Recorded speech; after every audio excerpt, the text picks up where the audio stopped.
welcome to episode 240 of Tokwa's Ask Us Anything. As usual, it's been a pretty busy news week. Tesla has released its Robotaxi app for iPhone users in Australia, as well as Hong Kong, Japan, Macau, New Zealand, South Korea, Taiwan and Thailand.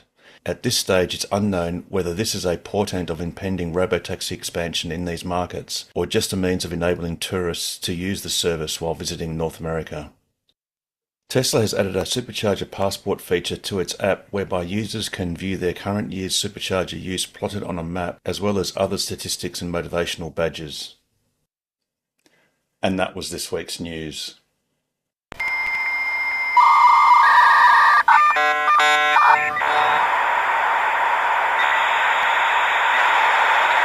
Indeed it was, and welcome to the program. And as is customary, if there is anyone who is new and is comfortable in doing so, please unmute and say hello.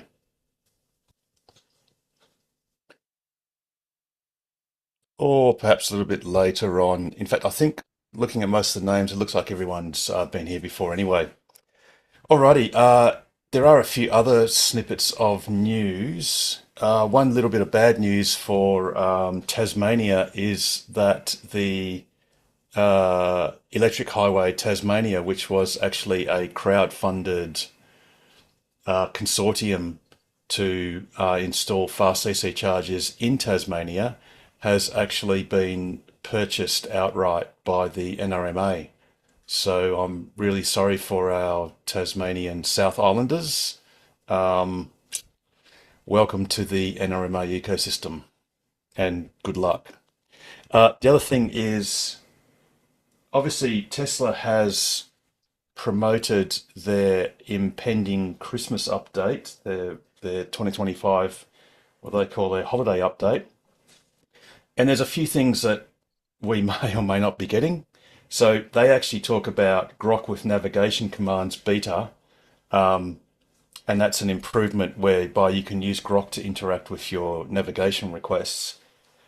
However, in Australia, we don't even have Grok, so who really knows if that's going to be a thing for us yet.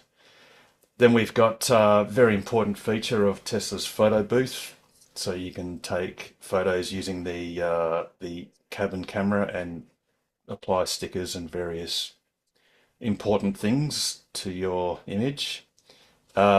You got a cool feature for dog mode, so you can actually then get periodic images from the inside of the cabin featuring your dog or important passenger, and that's pretty cool. And you've also got enhancements with dash cam, so it shows, as you can see here, it shows a display showing your speed, whether your indicators are on, what driving mode you're in. So in this case it's self-driving or autopilot or manually driving. And I think this icon here will show your steering wheel position.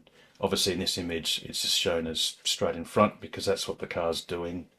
So that's pretty cool. You've got a improved 3D visualization of Santa mode, which is critically important. A bit of a light show update, and then you've got some custom wraps and number plates that you can upload images of or characteristics of for the render on your car. So it's possible we could upload images of WA number plates or something similar. And then you've got a few navigation improvements whereby you can reorder your favorites, and there was a request quite a few weeks ago that you can actually set your home or work address by dropping a pin as opposed to having to enter an address, which for some people with large blocks of land was an issue. And then there are some potential enhancements to supercharger mapping, whereby you can actually see which stalls are available, which parking bays and all that sort of stuff. But they have said that that's limited to certain supercharger locations. A great one here is the phone left behind chime. So and I've done this so many times, if you leave your phone, which is the key to the car, in the car, there's is now an option to have a chime so that as you walk away from the car, the it will remind you that you've left your phone in it, which obviously means someone could potentially drive off with the car. And then you can also set charge limit percentage or state and change that per location, and it will remember each location. So there might be some places, if you're on a road trip and you want to charge to 100%, you can. This is mainly applies to long range newer Teslas or long range Teslas, whereby it's recommended you should keep your charge limit generally to 80% if you're charging it regularly or all the time like that. But if you're on a road trip or somewhere on a journey, you may want to set those charge limits to 100% so you've got the full range the next morning or whatever. You can then, it'll remember what you did and change it for each location that you've been to. And yeah, that's sort of mostly about it. So that's some impending possible updates that we're going to get, but we'll probably get a subset of those depending on what Tesla decides to give us. So, yeah, has anyone got any opening questions or comments?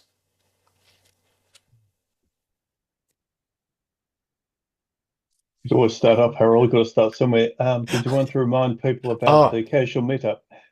yes, actually, Steve, you might as well, since I've actually forgotten where it is already, since I just sort of just reassembled your email, can you please remind us all where it is? So it's at the Barrel House Saloon and Eatery in the Armadale Central shopping centre on the first floor. And the address, etc., is in the email that was pushed out. So everyone Yeah, should actually, have just for the that. purpose of people watching on YouTube, can you please just say out the address? I need to actually go and look that up now. Oh, no, that's okay. Well, just repeat the name, and that's all right. People can just look that up. You can just stick it into your navigation on your car, and it'll all be good. Yep. Barrel House Saloon and Eatery. When I was using Google Maps, I had to call it Barrel House Armadale. Yep, yep, yeah. So if you just enter in Barrel House, it'll no doubt auto-complete on your map on the car and show the address. And it's at 11:30 this coming Sunday. Yep. So that will effectively constitute our last casual meetup for this year. Yes. Yep. So in essence, it's our early Christmas party, Hmm. Yes. for want of a better term. But yeah, excellent. That'll be great to do a final catch up before the very very silly season. So yeah, it's a great thing to. Everyone's welcome, and even if you've got friends that have never don't own a Tesla and they're just thinking about it or whatever or curious, then literally everyone is welcome. And it goes without saying, because it's casual, there's no need to book or indicate you're coming or whatever. You can just come and go as you please. So no doubt that'll be a great success. Awesome. Oh, sorry, I was just freaking out at Clark's avatar there, but that's all right. Jeez. I'll try and compose myself. All right. Any any other questions? Sorry about that. I Or use it for something else. My apologies, Harold. it's very effective. Whatever you use it for, it's very effective. Um, The, de- all right. the dead demon eyes of a child by the look of that.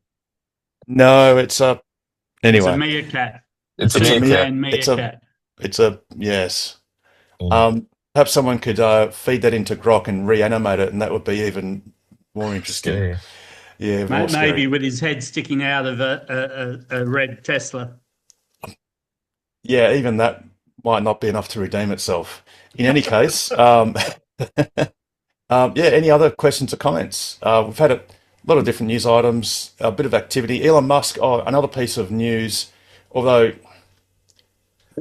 I mean, it's only news in the sense that Elon Musk is reiterating what he's kind of said in the past, except this time he's put a slightly closer timeline to it, which is not his famous 2 weeks. It's now a 3 week time margin or time span on the Austin robo taxis going supervisorless, so they'll be unsupervised. And Elon Musk indicated, I think last night or in the last 24 hours, that that would happen in 3 weeks' time. So effectively at the end of this year, or I guess at the very start of the next year, So that's obviously one of the achievements or thresholds that, or landmark sort of steps along the way of full robo-taxi implementation. And obviously that is, the removal of a supervisor. So, or I think as they called it, a supervising hitchhiker, because in Austin they just sit in the passenger seat. So that's going to be a great catalyst and a portent of what's going to continue to happen next year as far as Tesla and all its impending advancements in robotaxi and obviously Optimus and other things. So that's something great that I didn't put in the news because, again, it's much better to report that it actually happened rather than it's expected to happen really soon. Mm. And I think Elon Musk also went on to say that that is effectively with fairly current robotaxi software, and that in January or February, so probably more likely February, there's going to be another version of the FSD, I guess by then you'd call it unsupervised, that has a 10 times parameter size. So it's a dramatically larger model, and that will be even better. And then, of course, he went on to say, and then the next advancement after that will be executive planning. So it'll, at a higher sort of thought level, be planning its future moves, which should hopefully improve on a lot of the navigation foibles that we observe in Australia. So that's a bit of extra news as well. All right. So anyone got any comments about that or questions or whatever? I wish we Or could about anything else? hear from the team more than Elon. I love Elon, but I'd rather hear from a shock or something like that, and then I know, okay, this is when it's happening. This is when it's happening. That sort of Yes. stuff. If a shock said 3 weeks, you'd Oh, know it's 3 weeks yeah. because in fact, it's actually 2.5 because he's sandbagging just in case. Yeah, exactly. That would make me happy. So, yeah. Yeah, indeed. Absolutely. I mean, Elon's great. And I think he was appearing at the XAI hackathon. Mm. I mean, through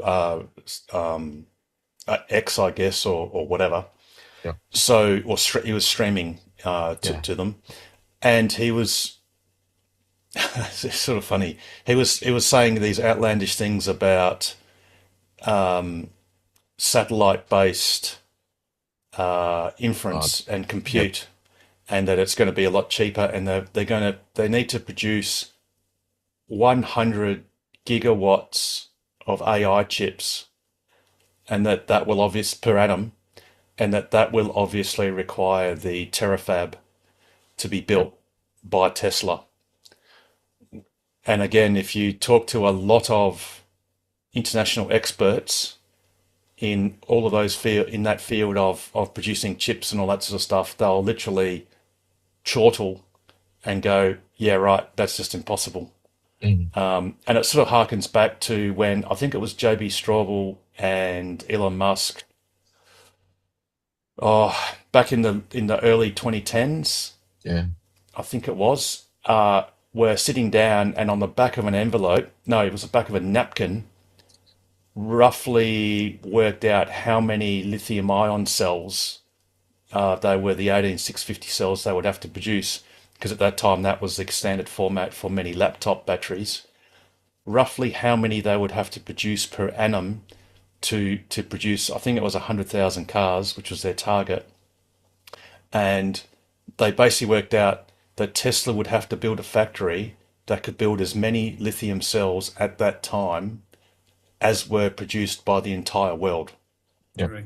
So Elon Musk and people involved with Tesla and other Elon Musk companies are accustomed to hearing what at the time are outlandish commitments. But of course, that is Elon Musk's specialty, is to make the impossible merely late. And even though I forget the name of the company that actually makes the most of the fab hardware, I think they're based in the Netherlands. I Yeah. forget that their name is an acronym. Enter? It's I'll have No, to look it up. it's MC something. Yeah. Someone will know. No doubt James will James is Google all it. over it. Yeah, James will be all over it. It's not TSMC. So TSMC No. basically buy the machines and then put Yes. them together, Yeah. and all the others, Samsung and Intel and others. But this Yeah, the one lids will company crash. that they are the ones that do the cutting edge research. There's a great YouTube video of a lady. She was a 10-year tenured silicon chip designer. She's got an Eastern European accent, and she does great videos. And in those videos, she describes that the technology that they're dealing with today is not expected to be in chips until 2035. So they are Yeah, really that's dealing it. with outlandish technology. Yeah. And James, oh yeah, ASML, Yep. and it's it's probably going to be clear that Musk is just going to go to ASML. I don't know what they're worth. They'd be worth a lot, but maybe he'll say, "I'll buy you," or we'll do a joint venture or something, because we need to make more of these advanced ultra The short, ultraviolet. ultra short, ultraviolet, or whatever, extreme ultraviolet lithography machines. And I do recall from videos that I've seen, they've got sort of certain issues, like some of the lenses or the mirrors are produced by a single company, and they take a long time to make, and there's a limit. So Elon Musk is great at basically saying, look, what are the limits of physics? And let's just make it happen. And he's done that with AI compute, or AI learning training computers, putting together outlandish numbers of NVIDIA processors in record time. So over this next half a dozen years, you can expect Elon Musk to again achieve outlandish things, which is what he does. But anyway, but yeah, so he's talking about putting thousands of tons of equipment in space, because everything gets a lot easier in the next 3 years to do that. They will be in sun-synchronous orbits, these inference computers, and then there will be laser communication links to Starlink, which can then deliver the results much, much faster and cheaper than anything on Earth. My battery didn't charge. My battery didn't charge. And the good thing about when you're in space, you don't have to worry about batteries charging, because the sun is always on when you're in a sun-synchronous orbit. Yeah, not only that, you don't have the atmosphere to deal with, so you've got so much more power available to you. That's the key.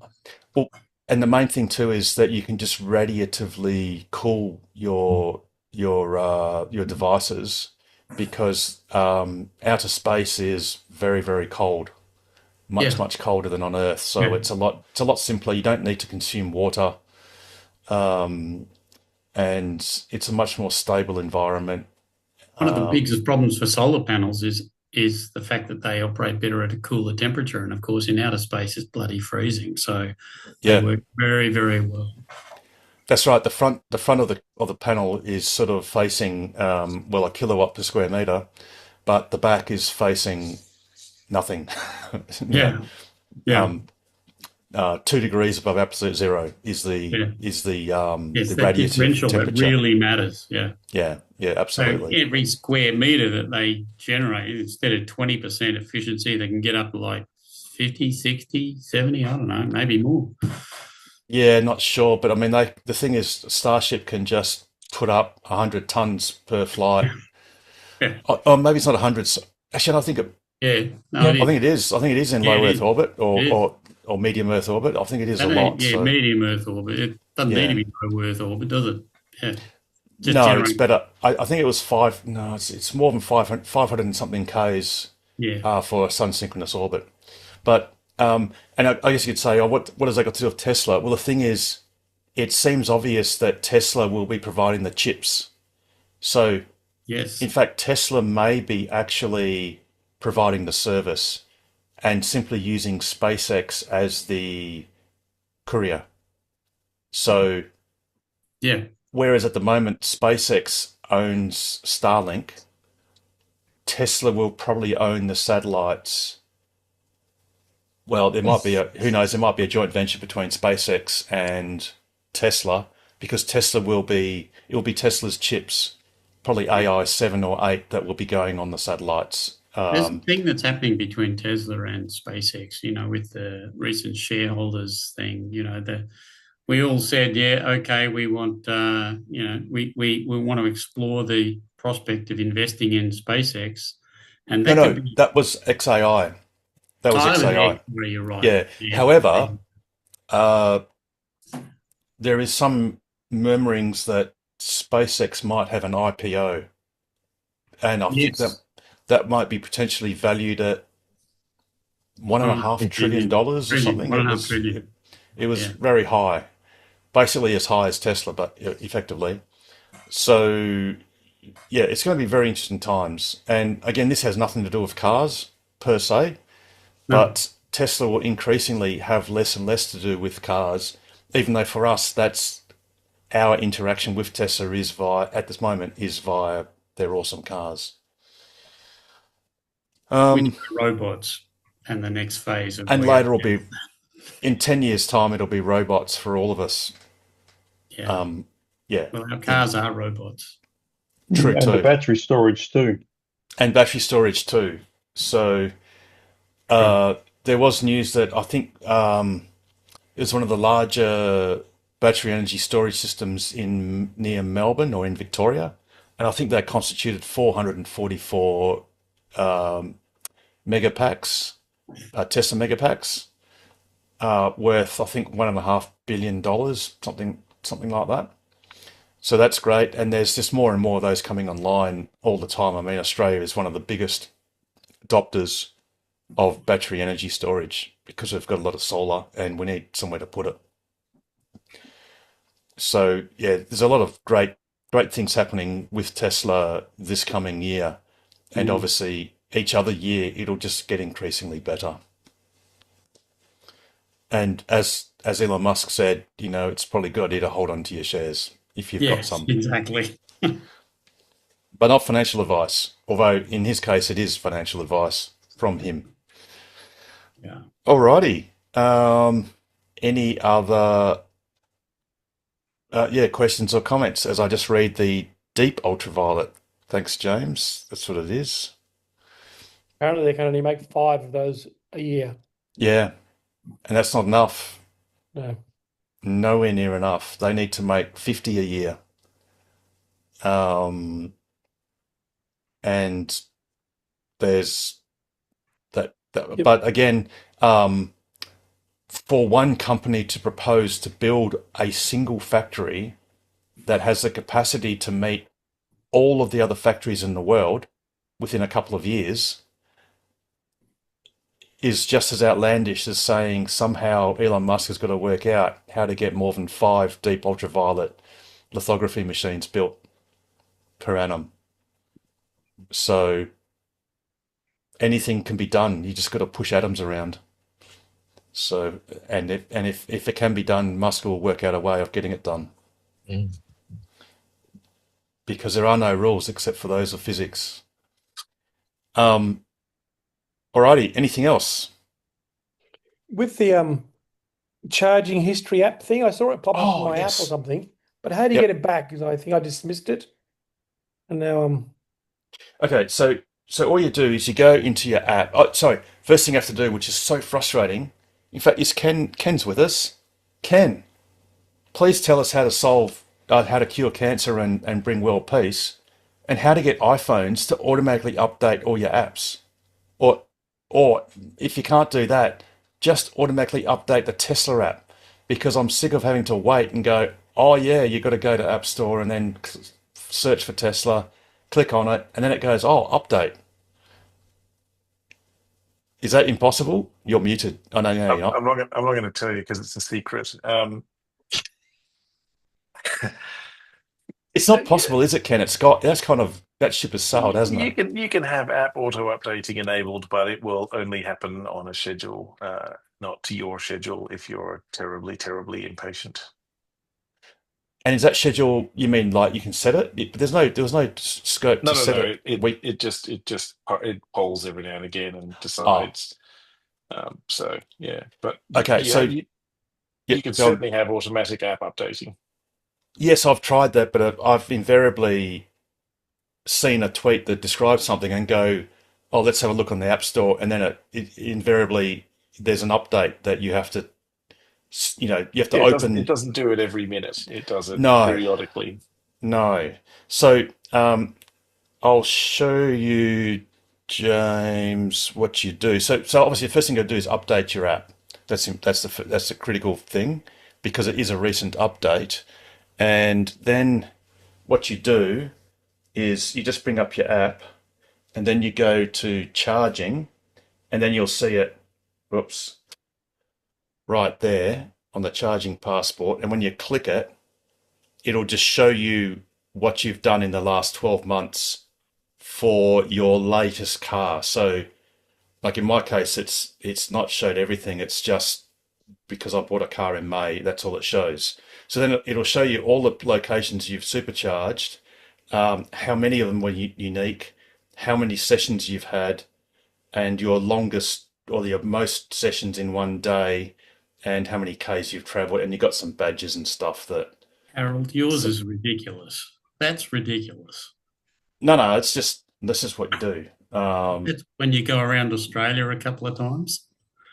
Yeah, well, that was a problem because it didn't show the other two times in my old car or the New Zealand ones. But anyway, so make sure you update your app, go into charging, and then you'll see that the supercharger passport.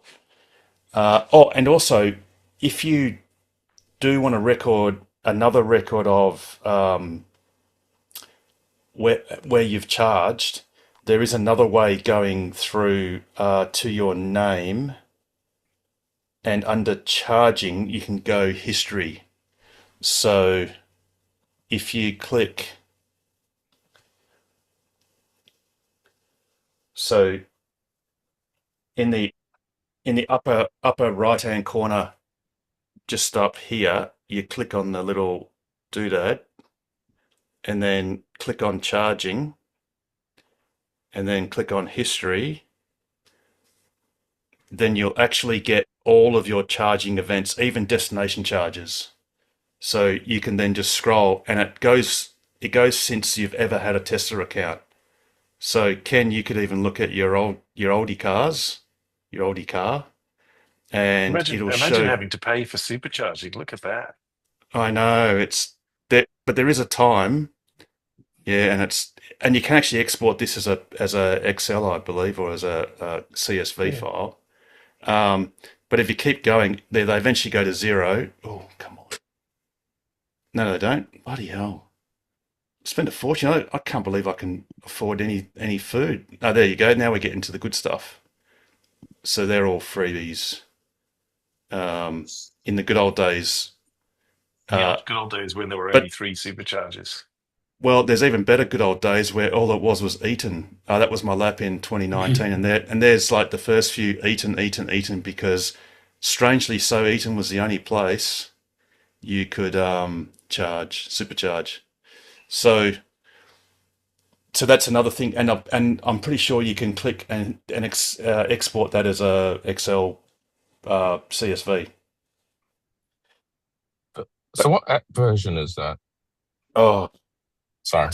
I don't know. Yeah, whatever. It's just the It's latest. 4.51.5. Yeah, that's what I've got, but I can't find that. No, just go into charging, Paul. Yeah. And then in the charging, it should be a colourful banner that just says charging passport or Yep. supercharger passport. Hey Harold, there's one more caveat to that charging passport.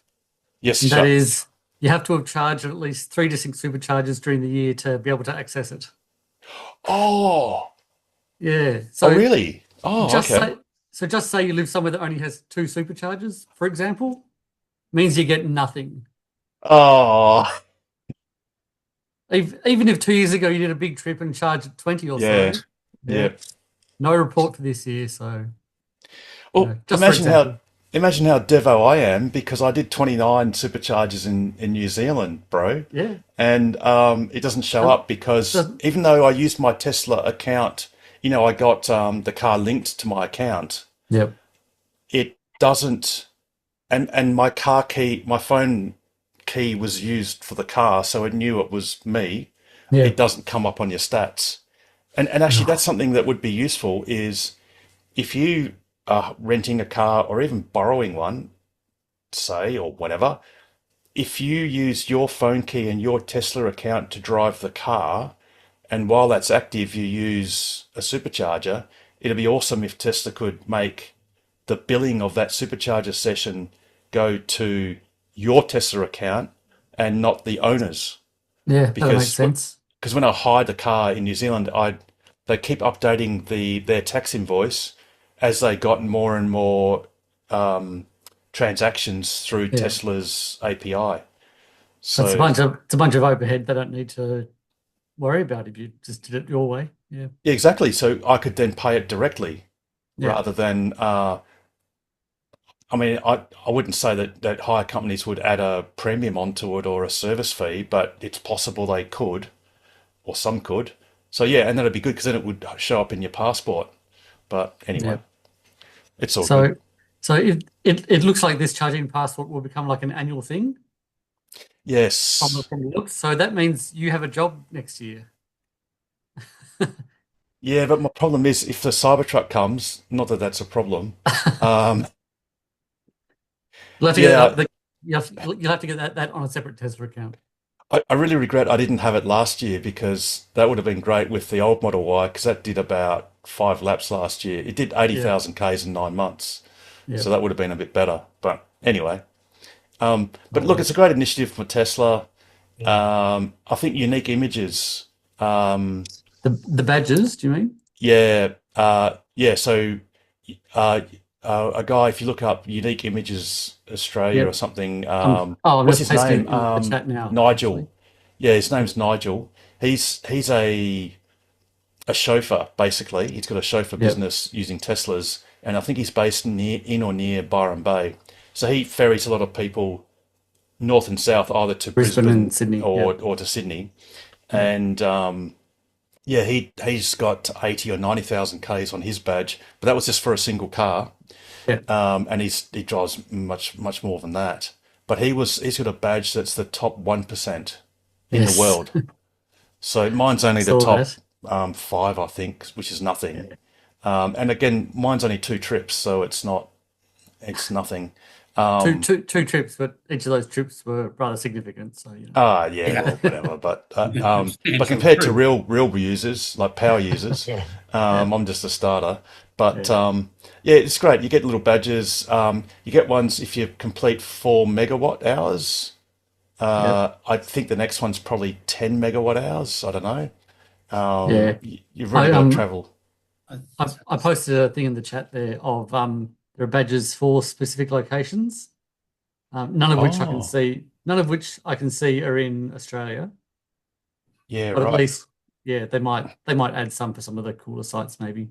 Sorry, let me just try and. Why is that not? Oh, it's working over here. That's right, because it's silent. Yes. So, here we go. Rightio. So we got. Oh, okay. We're not going to get any of these. No. So you got Tesla Diner, Oasis, Santa Monica. Yeah, well, good on ya. Shanghai. Yeah, nah. Gangnam. I think that Hilden one. I think that's in Germany. Oh. It's one of their big ones. That's Dunedin. That would probably be in Scotland. Is Oh, that- it is there. Yes, there is that. That'll be the southernmost in the world, I'd say. well, I did that one, so Yep. bugger. Yeah, right. And that northern one would be the one in Norway, I'm guessing. Yes. So the Yeah. most northerly, most southerly. They Yep. should have Williams, which is the most Aussie with the dirt and stuff. The red dirt. Um, The gum tree in the middle. Grand Canyon, right. Yeah. So nothing in Australia. No, sadly. And nice. Yeah, so look, it's just a bit of fun. Yeah. I mean, obviously, if you live in the States, you can easily do the longest distance. You see, that's something I probably wouldn't get either, is the longest distance between superchargers, because on my laps, I never charge at home. I never charge at Perth because I leave home.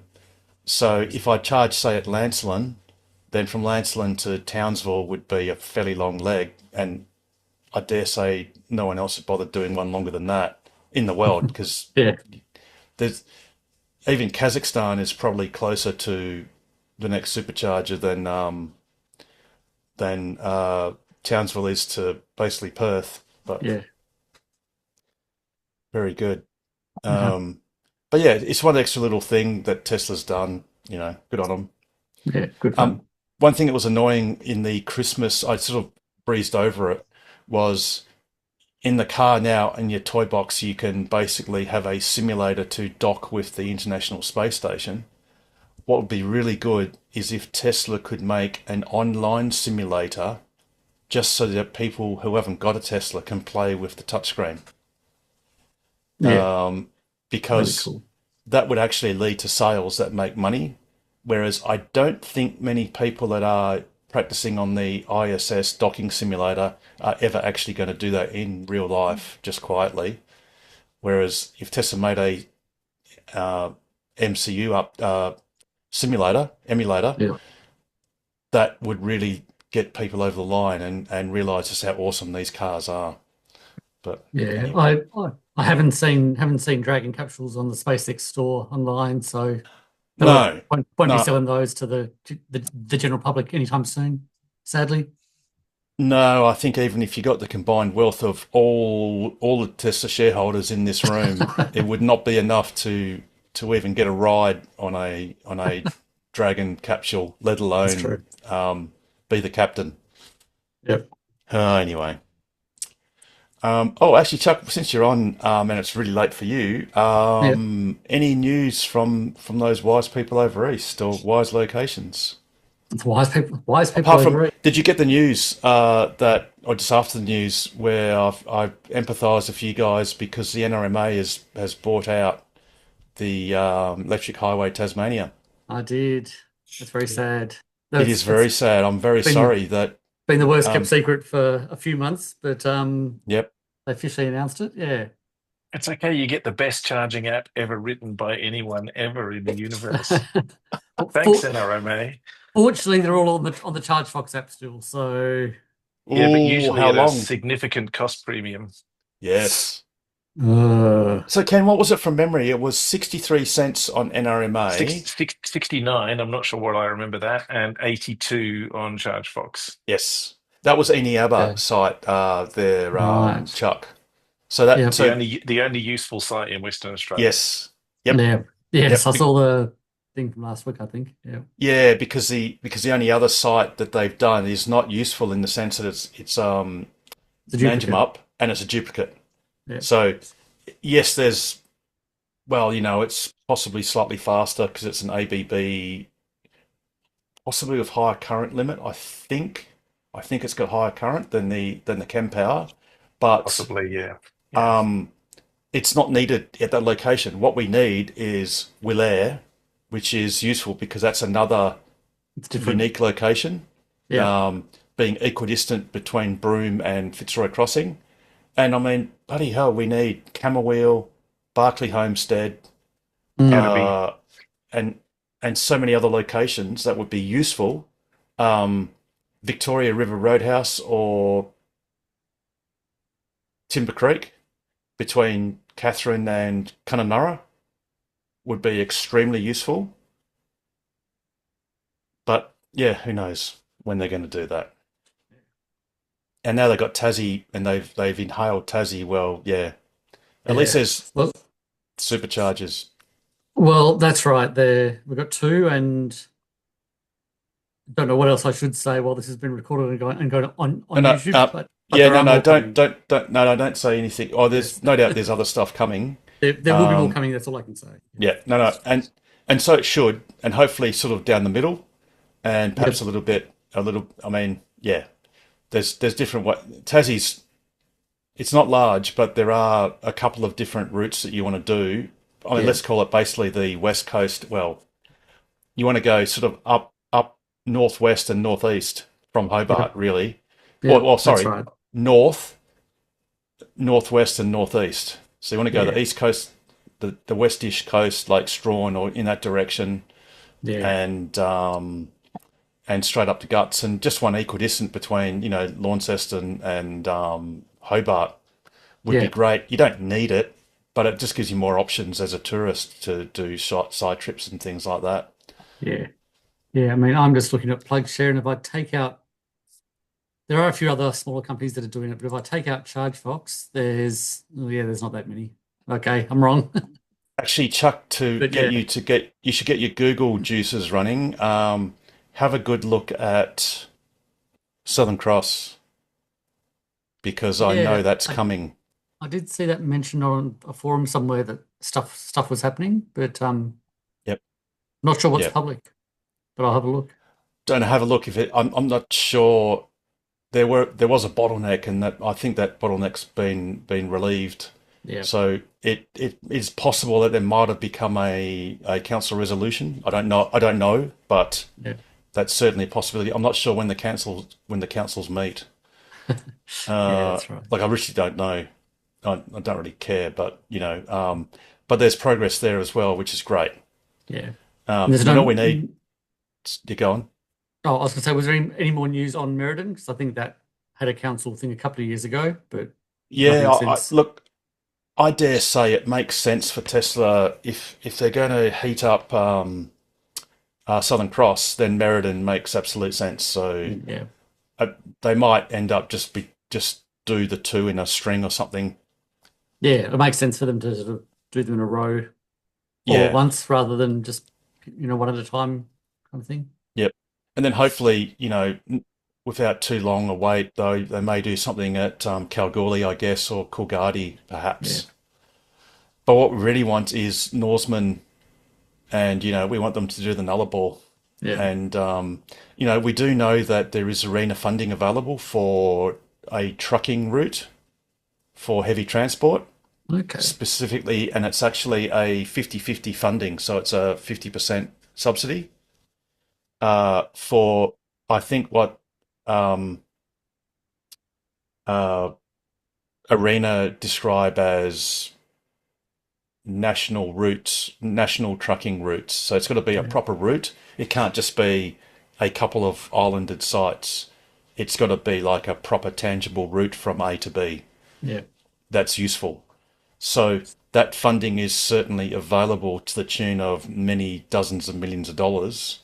And yeah, it'd be wonderful if Tesla could take that up and do something with it, perhaps. Sort of And sneak a mega charger in and then just tap, 4 superchargers on the side kind of thing. well, the thing is, the great thing is, even though there is the MCS, the mega charger charging standard, Yeah. which can charge up to 1.2 megawatts, which is great for some trucks. CCS is also a connector used for trucking. Yeah. So Tesla could, they got the new cabinets, which are 1.2 megawatt 1.2. Yeah. cabinets, and they can either have MCS or CCS, Yeah. and they can have up to 8 stalls. Well, they could do a mix and match. They could have 4 stalls, 1 MCS and 3 CCS, say. Yeah. And the fact is, it doesn't have to be exclusively for the use of trucking. It could be for vehicles as well, of course, or any vehicles. And they just need, we've seen the example in between LA and San Francisco. You've got the world's largest currently off-grid site, which is 160 odd stalls, version 3 or 4, I think version 4 stalls. and it's all solar. Was it Ken? Was it 11 megapack? No, 10 megapacks. So it's Yeah, I think so. 10 39, megapacks. 39 megawatt hours, 10 megapacks, and 30 megawatts. No, 10 megawatts. 10 megawatts of solar, something like that, Yeah. on about 30 acres, I think. So if you divided that by 10, so you could put 1 megapack with one charging system and a megawatt of solar, and you don't even need 10 of them to get across the Nullarbor between basically Norseman and Port Augusta. And in fact, Ceduna is on the grid. So Yeah. Ceduna's on the grid, and in fact, so is Penong at a stretch, is on a small grid. So you could buffer that and then join the gap up. And you don't need that many, you only need about half a dozen sites that work properly using Tesla's setup, which we know, unlike the abominable NRMA, actually would work. The question is, of course, is Tesla itself plugged into all of this stuff? Like, do they know that these things are happening? These government subsidies are available? Yeah, Yeah. I definitely know firsthand they know, Okay. because yeah, they know. Okay. So, and often you'll get people like like us that will tell them if we Yeah. think they might not know. But I And guess then there becomes an allocation of capital issue for Tesla. yeah, and in my opinion, it's just my opinion, I think it's the bargain of the decade, because they get to do it at half price. Yeah. Plus they're supplying their own equipment. So again, their equipment will be cheaper than anyone else's, because by necessity, anyone else will have to buy from an equipment producer. And then Yeah. also they will have to, which is the problem with the NRMA, is they will have to cobble together separate subsystems and make it play together, whereas Tesla is the entire ecosystem. Yeah. So they'll make sure it works properly. And then So- there's the servicing, the ongoing servicing, which is like an ongoing. And the Well- comms. And the community, they got Starlink, they've got everything. And the thing too is, I visited what's that site near Gundagai, Chuck, where the dog in a tucker box is, but the one down the road, that's the big Cool. site. Kulak. Yes, I went there, but it was a day after they commissioned it, and it was actually offline because they had a big circuit breaker go trip, because there was a power fluctuation, nothing to do with the supercharger, but there was a power fluctuation. When the power returned, there was a glitch, and then it just threw a circuit breaker, which blacked out the site. But when I spoke to Tesla, they said there was a technician that was on their way, but they were going to be an hour away from the site. The thing is, that site was 2.5 to 3 hours either side of the next major town, which was sort of like, well, let's call it Canberra and Wodonga, whatever. So you know for sure that if something goes wrong with a supercharger, 24/7 Tesla will send someone out, effectively immediately. Whereas for many other providers, I mean, the NRMA didn't bother to do anything with Aldunda for more than a year. They still haven't bothered doing much with Nullarbor Roadhouse. They freshly installed Border Village, and that's not working properly. So, if Tesla somehow did accept the deal of the decade and stretch their budgets and achieve something that's nation building, which is uniting Perth with the Eastern Seaboard, it'd be a great achievement. And something that Elon Musk could be proud of to show at one of his next presentations when they show the global supercharger network, and he can say you can now cross east to west across Australia using superchargers, and that would be something significant. So how do we let Elon know that? You post at him, "Hey Elon," Yeah. that's all you do. But look, I'm hopeful that hopefully something will happen. So, we've just got to cross our fingers, advocate.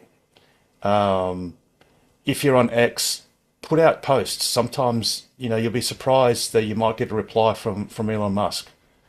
I don't believe it's because he actually happens to see it. I think there are other people that look through his posts, and if there's something that's interesting, they may bring it to his attention and recommend that he says something to acknowledge it or something like that. Because, I've had a couple of replies, and I know he doesn't. I'm not. He would get millions of, well, Yeah. dozens of thousands of posts at him every day. So you can't expect he doesn't see them, but sometimes the right people do. So it never hurts to advocate in a positive way. Don't say I'm sick and tired of there not being anything, and why are you not doing anything? Blah blah blah. It's got to be positive, and like I said, it would be nation building because yes, Australia is the smallest continent, but it is the biggest island, and I think we are the fourth biggest Tesla customer on per capita uptake of EVs or Teslas. Okay. I think it's Teslas. So we're the fourth largest country per capita. And that means something. Yeah. All right. On those big ambitions, anything else? Any other questions or comments? When's the Cybertruck coming?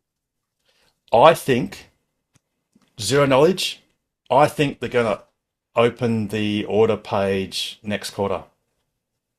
Really? Why? Yep.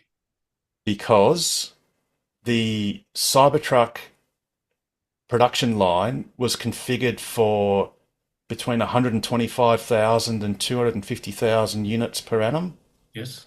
That's all been prepaid for. It is now depreciating in value greatly, adding to the the cost of manufacture for each unit. And Tesla are struggling to make more than 25,000 per annum. Sorry, sell more than about 25,000 Cybertrucks per annum. Right. So they're well under the nameplate capacity of the factory. The fact is, because they are steer by wire, so there's no mechanical connection to the steering mechanism. Mhm. The steering wheel is just connected to a force feedback actuator. Yeah. So that can easily be moved from the left-hand side of the car to the right hand where their glove box normally is, and vice versa. You swap the glove box across. The pedals are trivial.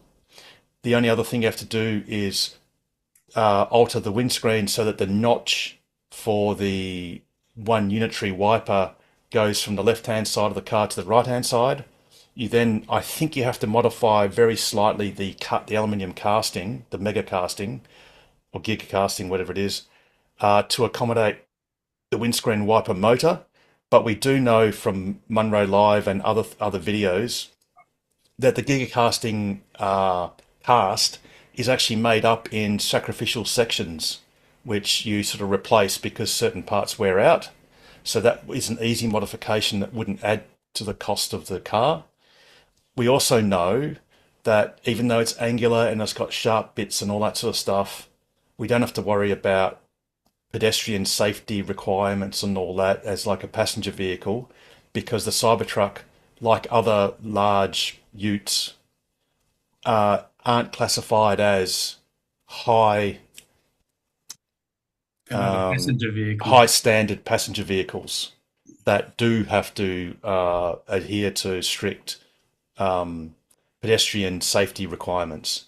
So there's no doubt that the Cybertruck can be imported to Australia unmodified, except for swapping the steering over and whatever. Mhm. So it really doesn't make sense for Tesla not to invoke incremental increases in turnover of the Cybertruck, since the plant is already built and it's already depreciating. It would be contrary to Tesla's mission to not, or to forego that incremental orders and sales. and no one knows what the capacity is in Australia. Maybe it's disappointing. Maybe we only sell a few thousand a year, but that's a sizable proportion of 25,000 roughly that they're selling at the moment. And they have expanded to South Korea, although that was easy because South Korea is a left-hand drive market. But again, changing the handedness of the car is actually pretty easy and cheap. Yeah. So, So what do you think the price will be? oh no, that's easy. You just do the exchange rate variation from the Cybertruck now. I think the dearest one is about 180,000 for the Cyber Beast. Now, something we don't know is the Cybertruck might actually be exempt from FBT because it might be considered a commercial vehicle for regulatory purposes because its payload carrying capacity is the majority of its is larger than its passenger weight capacity. So to work it out, you multiply the number of seats by 80 kilograms, and that's the deemed payload for passengers. And I think the rule is as long as your non-passenger payload exceeds your passenger payload, then it goes into like this semi commercial rating, which makes it exempt from FBT by definition, which is why, that you get those big Rams and all that sort of stuff. They only cost $130 or $40 or $50,000 because there's no LCT, because they're so ridiculously large. So my feeling is, I think they're going to open an order book next quarter. Wow. I'm not quite ready. That's a lot of money. You don't have to buy it now. No, You but I'm can on the wait. books. Oh yeah, so I think what will happen is for all of us who've got reservations, is we'll get an email hopefully in the next few weeks that says, "Hey, we'd like to invite you to confirm your order and the details." Because remember, back when we put our reservations in, for those of us that did, it was very ethereal. You had three choices. You had the rear-wheel drive, the all-wheel drive, and the Cyber Beast. Yes. And you also got the ticker box that said you were going to buy FSD, and it was at a discounted price. I think it was $8,000, something like that. Can't remember. So the advantage of sort of putting in that pre-order was you locked in the future price of FSD. However, there was no lock-in price of the Cybertruck itself. No. So the only thing that was locked in was I think it was $8,000 or $8,500 for FSD, and that's Australian. So, yeah, I mean, look, I hope I'm right. Hopefully there'll be good news next quarter. But please understand, that's with zero inside knowledge at all. Of course. At all. Because if I had any inside knowledge, I'd have to be deadly quiet about it. But no, I'm just speculating. But I just think it makes sense. And it's a new year. It decouples from the Juniper Model Y and all that sort of stuff. And I just don't see why Tesla wouldn't do it. Even if it was only for a few thousand units a year. Yeah. Because let's face it, in the time when Ken and I and others bought our S's and X's, Model X's, Australia's turnover of those cars was extraordinarily low. Really low. Yeah. And yet Tesla made mechanical right-hand drive versions, which is much more complex than what they have to do to a Cybertruck. So it just makes sense. So I can sell my Triton Ute, get my Cybertruck. Maybe. Bear in mind, if you haven't sat in one, you'll be shocked. So if you've got a Model a Y at the moment, I've got a 3. you'll be oh, that's okay then. So it'll probably have a little bit more headroom than a Model 3, but it's got less headroom in all seats than a Model Y, believe it or not. But that's okay. It's a Cybertruck. Yeah. Awesome. Yeah. Alrighty. Yeah. Any other questions or comments? It's Colin here, Harold. Can you hear me? Yes, Cole. Yeah, sorry, well, I just joined late. I've been away for a few months in America, Canada, Alaska, and Brisbane, and saw so many Teslas in Vancouver and Seattle. It was incredible. And the charging stations over there are so much better than here. They're just, minimum about 125 or 80 or something like that. But that's not my question. My question is, and I'll probably get shut down here with no's, but I'm hoping it's okay. Caliper covers for the brake covers to put on to look good. You reckon it's a good thing or not a good thing? Don't care. Look, Or it's safe, sorry, safe. Sorry, I mean, is it safe to do? oh I don't see why not. I haven't thought about the physics of it, of cooling down your pads. I imagine they get no. I don't see there's an issue. No, no, No. no. The short answer is no. All right.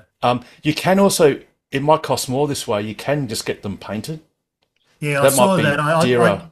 I went through the info online and thought, oh, no, I got them the originals, really good through the Black Friday sale, and it's going to cost me. It was $200 and $70 to fit. I'm not confident enough to fit them myself, Yeah, so I that's can cool. get them Yeah, professionally for $70, and they look good. So I thought, bugger it, I can't afford a performance, so why not go there?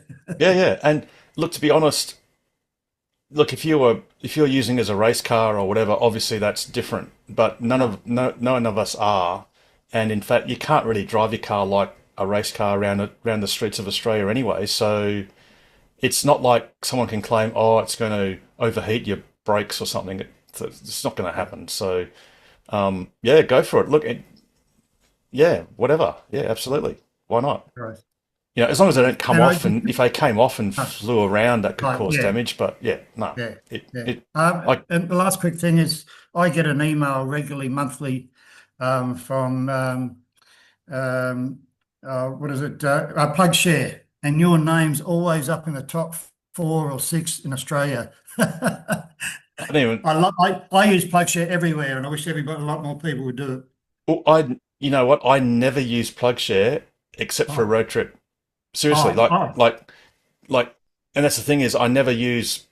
Well, I don't. I always charge at home, yeah. and So I only. I can't charge at home, so I'm always public charging. Yep, So yeah, yep. So yeah, I never use PlugShare except if I'm on a road trip, and if I'm on a road trip, I always use it. But that's just to and we keep all it know up to how many date. trips we all know how many trips you do. Well, um, but yeah, I didn't even know that you could get a monthly. I've never seen that. So Yeah, yeah, it's whatever. just started coming, and yeah, it tells you how many, and I know how many. In 20 months, I'm up to, I don't know, 150 or something, something like that. So yeah, Yeah, right, cool. I mean, yeah, look, the thing with PlugShare is I know there are some people that militantly insist that you have to, they get annoyed at people that don't PlugShare. yeah, And I think that's a bit annoying because it's an optional thing. There's nothing nowhere that says that's it's right. mandatory. Yeah, But the most useful thing with PlugShare, and I really wish more people would remember this, is to disseminate accurate information. So please, if you come to a site and you're not really technically minded or you're not really sure what's going on, please don't, please think about what you post. So if it's working, say it worked. Oh, this is a classic. If it worked for 1 or 2 minutes and then stopped or dropped dead or something, yeah. don't say charge successfully. No, that's right. Or if the power dropped down after a couple of minutes to next to nothing and then you sat there going, well, this is useless, please don't put successfully charged. Or if you Yeah, want to say, yeah, if it started as a successful session and then it sort of either dropped dead or dropped in power so much it was unusable, then please follow it up yeah, with a negative, with a could not charge, because that information is important for other people that follow you. yeah. But Because, a lot of the public chargers now, and especially Explorer now, I wrote them an email and said, why don't they improve the information? And they came back and they did, and that was about 5 months ago. And they now yep, show how long you've been on it, which is great. yeah. So, because there's nothing more stressful. I mean, let's say if it's in the city, if it's in a metropolitan area where you live, the worst thing that can happen is, well, I'll go to somewhere else. But Yeah, if you're on a road trip, and you don't have to go around Australia, you could just be going to Geraldton or to Yeah. wherever, Yeah. there's nothing more stressful than seeing, a few positive posts or whatever, and then you get there, it's not working properly, and then you read the fine print of the post which was green, and then it goes, oh yeah, but after 3 minutes it kind of stopped working, and I I look at it decided to this move way: on. we're here to help each other. You know, Yes, we're and not as experienced like you and Ken and Anton knows. I mean, first time I was visually seeing Ken now. Ken, you're incredible, the answers you give, and keep it going. Thank you. And now that's all for me, guys. Thank you. yeah, no worries. But like I said, just to press that point, PlugShare is a resource, but please. Oh, the other thing too is if you get to certain sites, please zoom in because sometimes it's a fault with PlugShare. It doesn't really indicate that there are two pins in the same location. Just one of the pins will win, and often people will just click on an orange pin and not realize that there are actually two orange pins, and they can Yeah, be for for some totally. reason, mine works really well. I even tested mine in Canada, and in a little place like Jasper might have 800 people or something. There was 12 I know, superchargers there. I know. It's just yeah, and like I said, you go to this place between LA and San Francisco, and there are 160 odd stalls That's with, like I terrible. said, 39 megawatt hours of battery storage. If Tesla simply got that site, sliced it up 10 ways, and installed it along the Nullarbor, that would be Perth to the Eastern Seaboard solved in one fell swoop, Yeah, yeah. just for one site. And in fact, that site, the reason why they did it was because they couldn't get power. If you actually look at the photos, the drone photos, there's actually, 330 or half a million volt huge power lines going past, but in order to tap into those, they need to install a substation, and that takes time. And Well, Tesla didn't well, have the time or didn't. just on that, who makes, I reckon, the uneducated decision? There's more and more chargers going out there now in the suburbs, but they're all 11 and 22. That does nobody any good, you know? Um, I they're mean, the good if you. Shires, I think the Shires are putting them in, but how do they get that educated, guess? Well, so most of that would be for like their ranges, whereby they plug the vehicles in overnight. So that's perfectly okay. Just like houses, we don't No, need. these all shopping, these are all for public uses everywhere. Yes, yes. So I mean, they're not too bad if you're shopping. The the biggest problem with them is if it's not free, no one will use it. Almost no one, because you can get just the same price or cheaper at home. So it's Yeah. a little bit of a difficult sort of situation.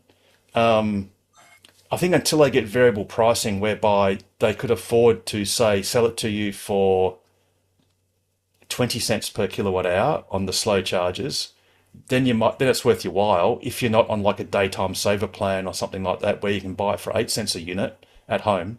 Um, Most the of them are DC, charge hub. Most of the new ones are charge hub. yes. The thing is, some of these too have also been installed through a 50% subsidy from the Charge Up program. So Uh, unfortunately, sometimes people can't resist a bargain and they'll sort of put it in, and sometimes it's a little bit of virtue signaling slash doing the right thing slash whatever. They invariably don't get used all that much. If they're free, people rape them. So yeah. it's silly because providing something for free just proves that if you put it for free, people will rape it.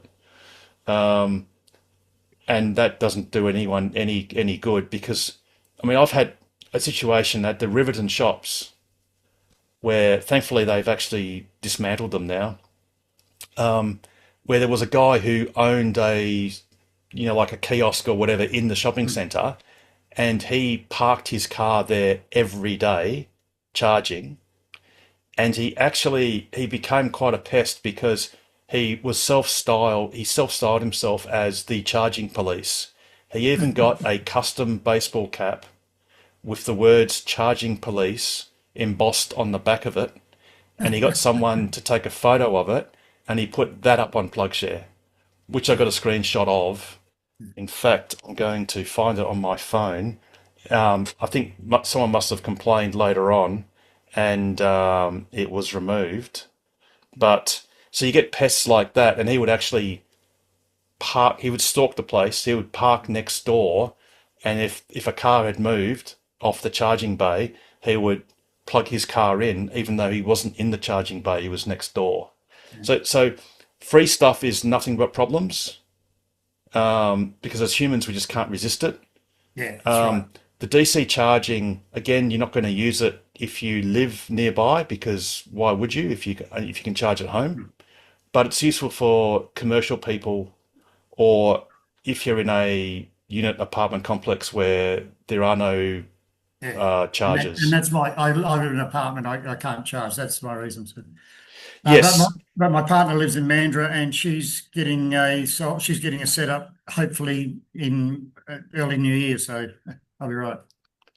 yes. I rented an apartment in Brisbane for 3 years, and I had my Tesla there. And in order to charge my car, I got the owner of the apartment, which I rented, to install a 15 amp socket in the basement of the thing, and it cost me like $1,000 or so. Overall it was $1,000. He paid half and I paid half. Wow. And then got over the problem. Yeah. All right. Thanks. 15 amp charger, no problem. All right. And that's all you need. You don't. If it's, I mean, it's not fast if it's single phase, No. but it's better than the alternative, which is, Oh, it's perfect overnight. Perfect.